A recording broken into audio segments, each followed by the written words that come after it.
Friends, இன்றைக்கி நம்ம சேனலில் என்ன பார்க்க போகிறோம்னா 5th ஸ்டாண்டர்ட் 3rd டேர்ம் தான் பார்க்க போகிறோம். வாங்க பார்க்கலாம். என்ன பார்க்க போகிறோன்னா இன்றைக்கி காணாமல் போன பணப்பை. அதில் வந்து வணிகர், நான் வந்து கேரக்டர்ஸ் எல்லாத்தையும் சொல்லிட்டேன். வணிகர், சிற்றரசர், மூதாட்டி. வாங்க கடைக்குள்ளே போகலாம்.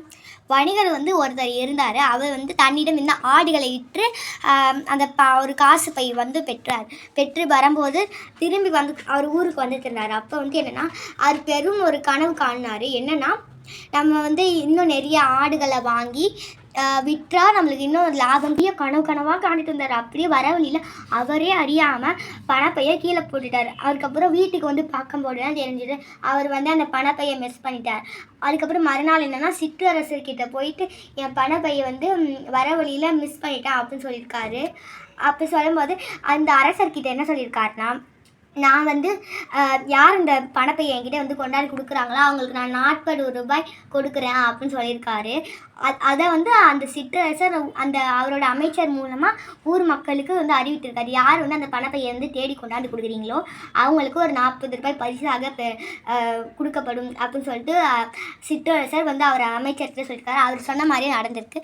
அதுக்கப்புறம் ஒரு 3 நாள் கழித்து ஒரு மூதாட்டி வந்து அந்த மூதாட்டி வந்து பணப்பையை வந்து கொண்டாந்து கொடுக்குறாரு. அந்த சிற்றரசர் என்ன பண்ணுறாருன்னா அந்த மூதாட்டியோட நேர்மையை பாராட்டினார். அதுக்கப்புறம் ஒரு சின்ன பரிசை கொடுத்தாரு. அதுக்கப்புறம் வணிகரை வந்து உடனே வர சொன்னார். வர சொல்லி அந்த வணிகர்கிட்ட பணப்பை இந்த மூதாட்டி எடுத்துகிட்டு வந்தாங்க அப்படின்னு சொல்லி கொடுத்துட்டாங்க. அதே மாதிரி அந்த சிற்றரசர் என்ன பண்ணுறாருன்னா, நீ வந்து ஒரு 40 ரூபாய் யார் கண்டுபிடித்து தராங்களோ அவங்களுக்கு கொடுக்குறேன்னு சொன்னல, அதே மாதிரி இந்த மூதாட்டி கூட அப்படின்னு வந்து ஞாபகப்படுத்துகிறாங்க. ஆனால் அதே அந்த வணிகர் என்ன பண்ணுறாருன்னா அவரோட பேராசையால் ஃபஸ்ட்டு வந்து பணத்தை எண்ணி பார்க்குறாரு. கரெக்டாக தான் இருக்குது பணம். ஆனால் அவரோட பேராசையால் இந்த பாட்டிக்கு நம்ம வந்து காசு கொடுத்தோன்னா நம்ம காசு வந்து குறைஞ்சிருமே அப்படின்னு சொல்லிட்டு அவர் வந்து அந்த அரசர்கிட்ட என்ன சொல்கிறாருன்னா, அரசே இந்த பையில் பணம் குறைகிறது அப்படின்னு சொல்லிட்டு சொல்கிறாரு. அப்போ அந்த அரசர் என்ன பண்ணுறாருன்னா இந்த வணிகரோட பேராசையை நம்ம வந்து நீக்கணும் அப்படின்னு சொல்லிட்டு என்ன பண்ணுறாருன்னா அந்த பையில் பணம் குறையுது. அப்போ அது வந்து அவர் என்ன சொல்கிறாருன்னா என் பையில் இன்னும் நிறையா பணம் இருக்கும் அப்படின்னு சொல்லிட்டு அந்த அரசர் என்ன பண்ண, அப்போ இது உன் பை இல்லை, இது வந்து வேறு யாரோட பை அப்படின்னு சொல்லிட்டு அந்த பையை வந்து வணிகரிடம் வந்து அவர் வாங்கிடுறாரு. வாங்கிட்டு அந்த பையை வந்து அவரும் வச்சுக்கல, அந்த யாரோட பையனும் அவர் வந்து அறியலை. ஏன்னா அவருக்கு தெரியும் இந்த வணிகர் வந்து பேராசை பண்ணுவார். ஸோ அந்த பையன் என்ன பண்ணுறாருன்னா மூதாட்டிக்கே பரிசாக கொடுத்துட்றாரு. ஸோ இந்த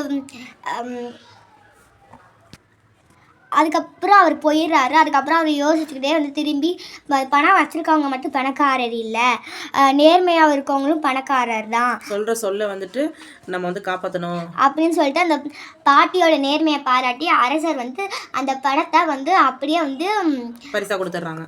அரசர் இந்த கதையிலேருந்து உங்களுக்கு நீங்கள் என்ன புரிஞ்சுக்கிட்டு இருக்கீங்க? நீங்கள் சொன்னதை அப்படியே காப்பாற்றணும், நேர்மையாக இருக்கணும். அதுக்கப்புறம் இங்கே வந்து கேட்டிருக்காங்க பார்த்தீங்களா, பணப்பை பெற்ற வணிகர் என்ன கூறினார் அப்படின்னு சொல்லிட்டு இதான் இந்த கொஸ்டின் ஆன்சர்ஸ் தான் உங்கள் டீச்சர் எழுதி போடுவாங்க. நாங்கள் புக் சைட் பேக் சைட் பண்ணலாம். காணாமல் போன பணப்பை என்ற கடையில் நீங்கள் விரும்பும் கடைமாந்தர் யார்? ஏன் ஒரே வரிகள் எழுதுக. வாங்க பார்க்கலாம். நான் விரும்பும் கடைமாந்தர் அரசர்.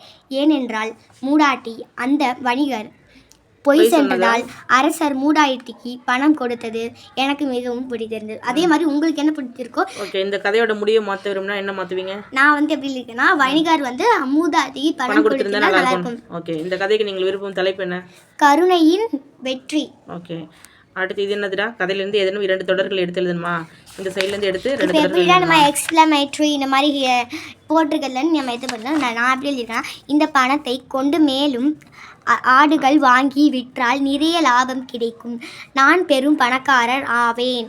நம்ம நெக்ஸ்ட் வீடியோவில் மயங்கொலிகள் பார்க்கலாம் ஃப்ரெண்ட்ஸ்.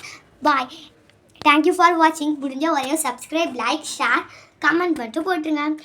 இதுலேருந்து என்ன விரும்புகிறீங்களோ, இந்த அரசர் பண்ணது சரியா இல்லை தவறான்னு சொல்லிட்டு கமெண்ட்டில் மறக்காமல் பின் பண்ணியிருக்கேன். Bye friends.